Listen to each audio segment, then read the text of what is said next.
Guys, JEE 2024 paper 1 का question number 14 हम लोग करने वाले हैं। क्वेश्चन को एक बार आप देख लीजिए। मैट्रिक्स मैच का क्वेश्चन है, मैट्रिसेस चैप्टर का क्वेश्चन है। इसमें कहा गया है कि alpha and beta with the distinct roots of this equation. अगर इसके रूट्स अल्फा बीटा हैं तो वी कैन से कि alpha plus beta equals to -1। एक इंफॉर्मेशन हमें क्या मिला, अल्फा प्लस बीटा प्लस 1 क्या होगा, 0। ठीक। इसके अलावा इसमें कहा गया है कि consider the set T which contain elements 1 alpha beta for a 3x3 matrix aij 3x3। मतलब जो m मैट्रिक्स बनेगी उसमें एलिमेंट 1 अल्फा बीटा ही रहेंगे। आर आई का मतलब है एक रो के सारे एलिमेंट का सम। सी जे का मतलब है jth कॉलम के सारे एलिमेंट का सम। ठीक है, अभी अपन प्रश्न को स्टार्ट करते हैं। तो पहला जो पार्ट है, पी पार्ट को एक बार आप देखिए। इसमें लिखा हुआ है the number of matrices with all entries in T such that are I and C J both are equal to 0। मतलब सारी रोज के एलिमेंट का सम 0 हो, सारे कॉलम के एलिमेंट्स का सम 0 हो। तो चलिए पहला पार्ट अपन लोग करते हैं।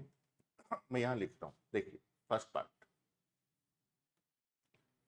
अभी एलिमेंट तो अल्फा बीटा बन ही आएंगे, है ना। तो मैंने चलिए पहला ये ट्राई किया कि लेट से 1 अल्फा बीटा मैंने इधर रख दिया। ठीक है ना। इन्हें अपन रख सकते हैं कितने तरीके से, फैक्टोरियल 3 तरीके से। 3 एलिमेंट 3 तरीके से इस रो में जाएंगे। अब इसके बाद क्या चॉइस है मेरे पास, आप बताइए। यहाँ पर अल्फा आ सकता है या फिर बीटा भी आ सकता है ना। तो मैं 2 बना दूं फिर तो। चलिए, यहाँ बीटा आ सकता है, करेक्ट है। यहाँ अल्फा आ गया तो यहाँ पर क्या आ सकता है, 1 या बीटा। पर यहाँ बीटा नहीं आएगा तो यहाँ 1 आना तय हो गया। तो यहाँ बीटा आना तय हो गया तो यहाँ पर क्या आएगा, 1। यहाँ बीटा आएगा, यहाँ 1 आएगा, यहाँ अल्फा आएगा। तो आपने देखा कि अगर मैंने यहाँ तक फिक्स कर लिया तो फिर आगे ऑटोमेटिक फिक्स हो रहा है ना। ऐसे यहाँ भी देख लीजिए, यहाँ बीटा आ गया तो यहाँ पर 1 आएगा, यहाँ पर अल्फा आएगा, क्योंकि सारे कॉलम का भी सम 0 करना है, सारी रोज का भी 0 करना है। यहाँ पर अल्फा बचा, यहाँ बीटा बचा, यहाँ 1 बचा। तो 2 तरीके वाले हो गए। तो फैक्टोरियल 3 इंटू 2, ये आ गया अपने पास 6 इंटू 2 12। तो ऐसी 12 मैट्रिसेस होनी चाहिए, करेक्ट है। अभी सेकंड पार्ट देखते हैं। सेकंड पार्ट में कहा गया है कि मैट्रिसेस कैसे होनी चाहिए, सिमेट्रिक। ठीक है, और केवल सी जे 0 हो। अब आर के बारे में कोई बात नहीं कर रहा कि रोज में एलिमेंट का सम 0 हो। अब ये कहा जा रहा है कि कॉलम में एलिमेंट्स का सम 0 हो। देखें इसको। चलिए, सिमेट्री है, इसका ध्यान रखेंगे। चलिए वही करते हैं। पहले मैंने 1 अल्फा बीटा यहाँ पर रख दिया, फैक्टोरियल 3 वे से, है ना। अब चेक करते हैं। अभी बताइए, चूंकि अपने को कॉलम का सम 0 करना है, यहाँ बीटा आ सकता है ना, और अल्फा भी आ सकता था। वैसे सिमेट्रिक है तो ऐसा करें, यहाँ पर तो अल्फा ही आएगा और यहाँ पर बीटा ही आएगा। सिमेट्रिक है, पक्की बात है। अब यहाँ पर देखा जाए, क्योंकि मुझे कॉलम का सम 0 करना है, तो यहाँ पर मैं क्या ले सकता हूँ, यहाँ बीटा आ सकता है ना, पक्की बात है। और यहाँ पर अल्फा और 1 दोनों आ सकते हैं। अगर यहाँ बीटा आ गया तो यहाँ 1 आना पड़ेगा, क्लियर बात है।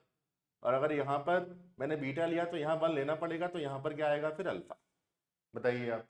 तो देखिए सारे कॉलम के एलिमेंट का सम क्या हो रहा है बेटा, 0 हो रहा है इसमें, क्लियर बात है।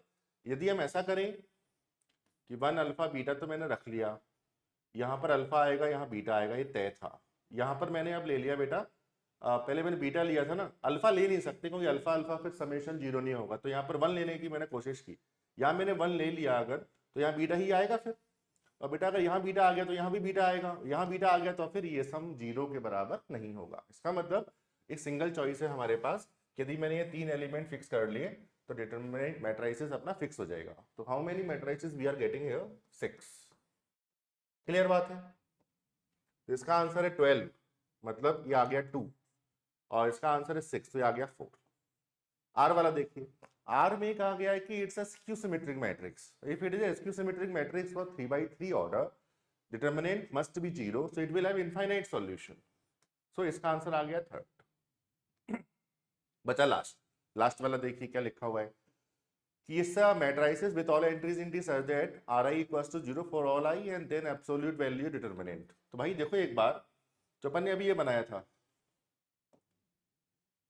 जो भी हमने ये वाला बनाया था, इसी को लिखकर देखते हैं, मुझे वैल्यू निकालनी है। तो 1 अल्फा बीटा, ठीक, बीटा 1 अल्फा, अल्फा बीटा, है ना, और 1।